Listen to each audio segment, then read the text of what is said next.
Jai Hind everyone, my name is Pooja Pandey and I am assistant professor in the MC department in Akgec Garg Engineering College, and today I am going to take the topic that is peripheral devices and the interrupts.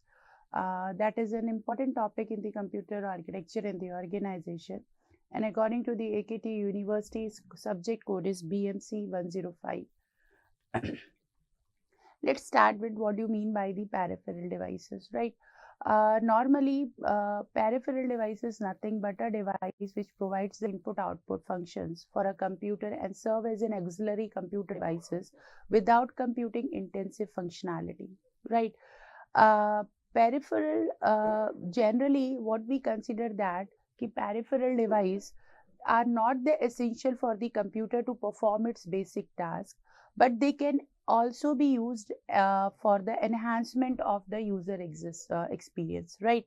So we can say that the peripheral device is a device that connects the computer system, but it is not the part of the core computer system architecture, right? So generally we say that, or we assume that the term peripheral device is mainly referred to the devices external to the computer cases, that is not internally, right?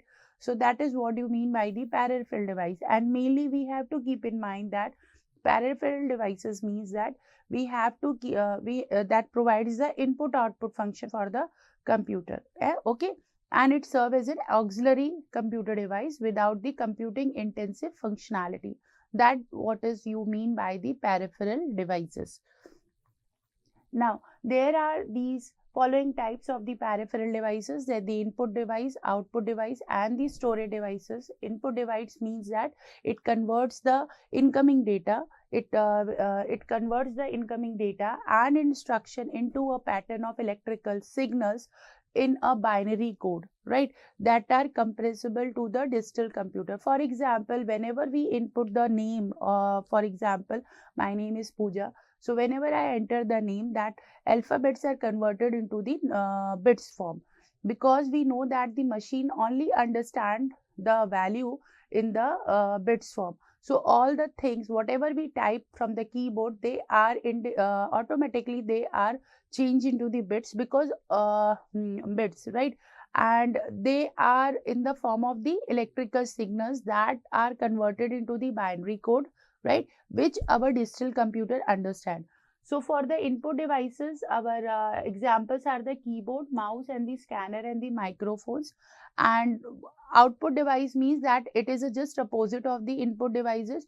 It normally digitize the signals into the form of the human understandable, okay, intelligible to the user. That means that whatever the electrical signals are converted in the binary code, they are again processed into the human understandable terms. That is what you mean by the output device. And the output device are the monitor, headphone, and the printer, etc. Then now when we are discussing about the storage device means that we are storing the data in the system when we require the performing any operation in the system, right? We means that we are storing, for example, it is a hard disk, magnetic tape, and the flash memory. Now the storage device is normally we store our data in the system, right? Because we need the data for the operation, or when we use a system we need the data, and that data is stored in the storage device, right? Now advantages are that it is helpful for taking the input very easily, and it provides the specific output. Then storage device is used for the storing the information or the data, and with these devices we can improve the efficiency of the system. Now when I am discussing about the input output interference, what do you mean by the input output interference? Input output interference means that it supports a method by which data is transferred between the internal storage and the external storage, because our system has both type of the storage. So whatever there is a data transfer between these two storages, that is supported by the input output interference, right? And input output device means that all the peripherals which are connected to the computer that required special communication connection for interfacing with the CPU. Like many devices are there inside the computer and outside, and they are connected to some special communication method. And okay, so that is input output devices. Now input output bus and the interface modules means that input output bus is the route used for the peripheral devices to interact with the computer processes.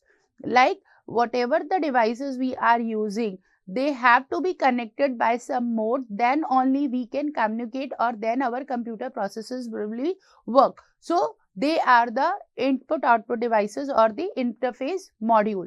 Now there is a typical connection between the input output buses to the input output device that you can see here in the figure. Here you see this is a processor. Okay, now here the address line are there. This is a, you see this is a interface, and here it is a many of the input output devices here are. So how they are connected of the input output device to the input output devices. If we go in detail for this example, we say that the input output, all the input output devices, this input output buses contain the data, address and the control lines to use to connect the processor to the with the peripherals. So these peripherals and processors are connected with these input output buses through the data bus, address bus and the control bus. Now like the devices like the magnetic disk, magnetic tape, printer and the keyboard, they are connected individually through the different interface, right? Now these each interface, they decode the control and the address signals coming from the input output bus. Now these interface also generates necessary signals for the peripheral, and they help to manage the data transfer between the processor and the device, right? Now this processor select the peripheral devices by placing a device address. We are taking the device address, right, on the address line. Now each interface has a decoder. Remember that this each interface has an address decoder that will activate if the device activate the device if the device manages, if the device is matches, and if it is disabled if it is not. So this is how the connection of the input output bus and the input output devices are there, right? Simply what we are doing, that here we are connecting the processor and the input output devices with the help of the data with the input output bus, which contain the data bus, address bus and the control bus. And the work of the interface is that it simply decodes the control and the address signal coming from the input output device, right? Now whenever the processor selects the peripheral, it places the device address on the address line, and each individual interface, it has a address decoder that activates the device if the address matches, and it disables if it does not. Now when I am talking about the interface, normally interface receives the 4 commands. First one is your control command. It normally activates the peripheral and it informs the next task. You have to remember that it activates the peripheral and it informs its next task. Now this control command depends only on the peripheral, and each peripheral receive its sequence of the control commands and depending on its mode of the operation. So that is what the control command do. Now when we are talking about the status command normally checks the multiple test conditions in the interface and the peripheral, right? Now when we are talking about the data output command, it normally creates the interface counter.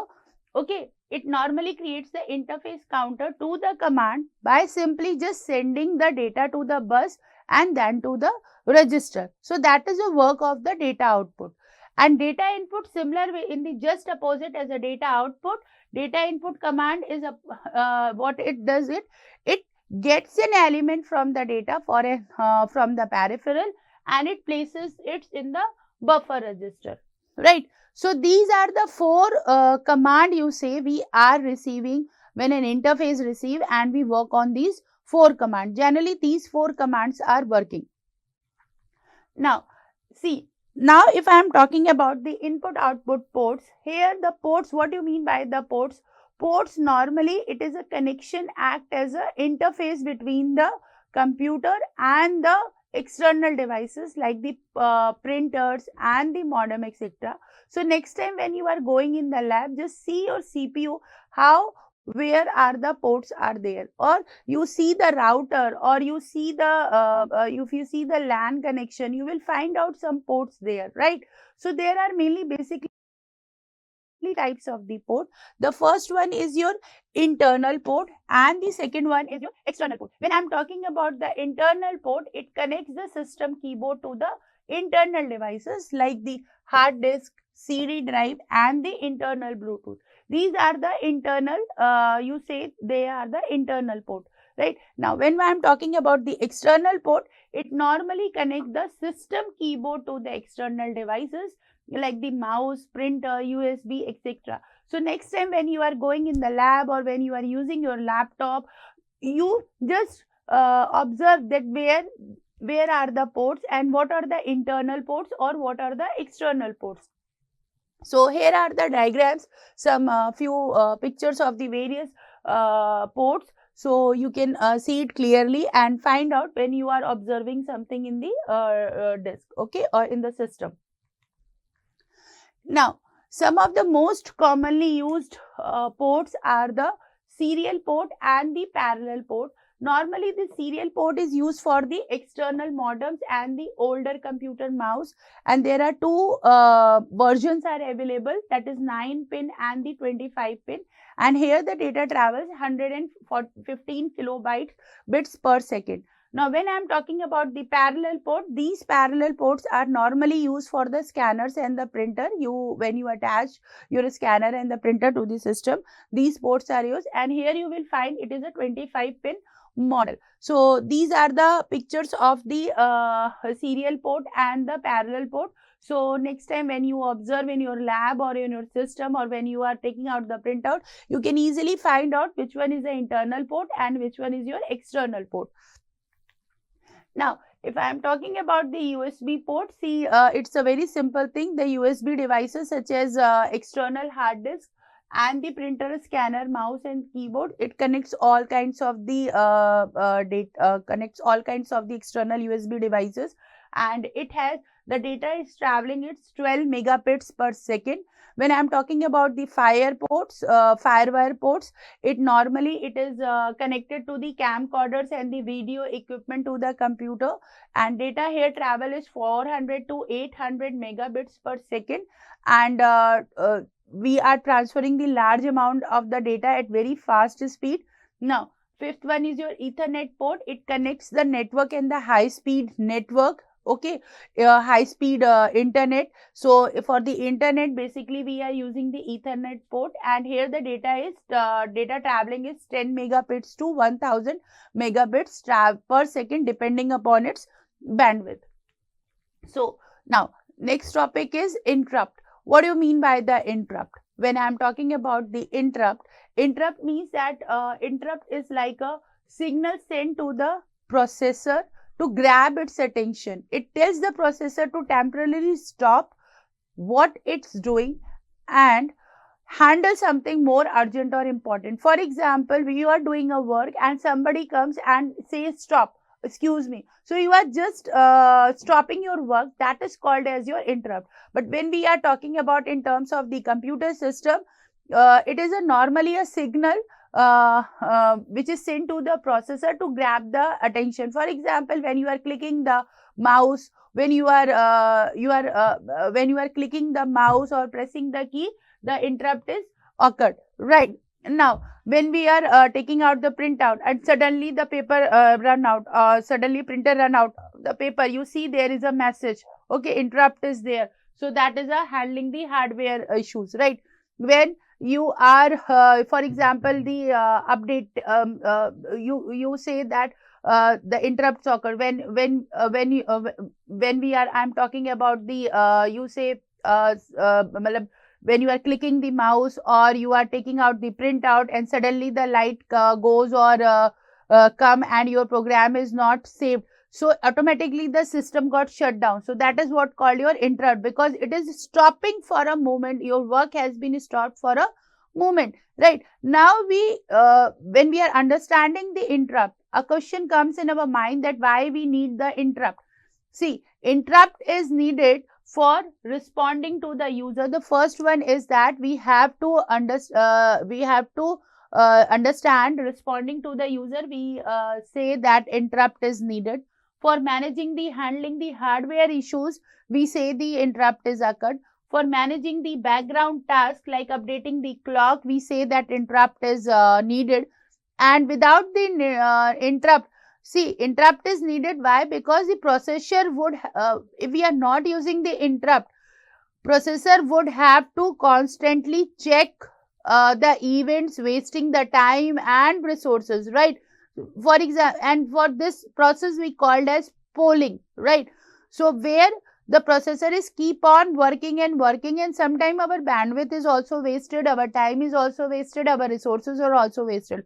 For the handling that polling case, or for the avoiding that wastage of the processor, we need the interrupts, right?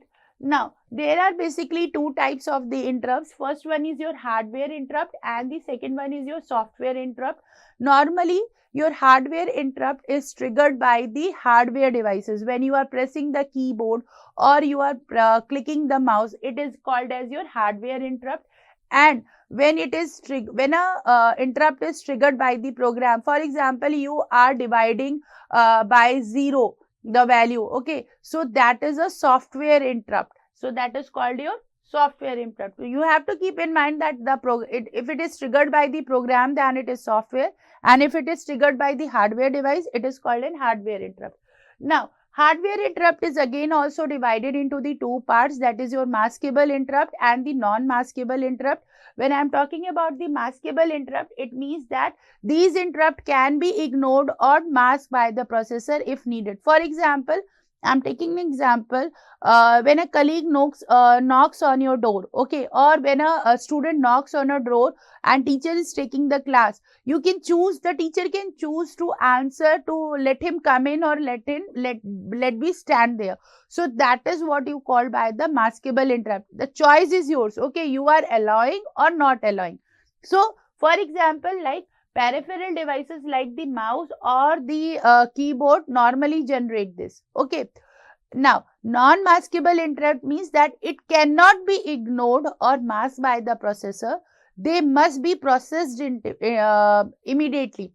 For example, when there is an hardware failure like the memory errors or the power issues, so that should be handled very quickly, right? If power shut down and your laptop is switched off and your work is not saved, now that interrupt is called as your non-maskable interrupt, and that you have to handle very quickly. You cannot avoid that because your program will not be saved, and when you are doing a critical task, right?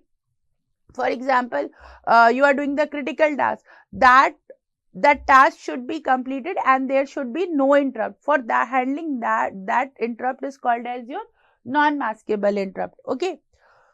Now the question comes that how interrupt works. Interrupt works that first step is that interrupt occurs, that is an event sends the signals to the processor. Now that interrupt has been occurred, the processor pauses there, okay. You have studied in the operating system when you are studying the PCB or process state, where the processor pauses its current state and it saves its progress, right?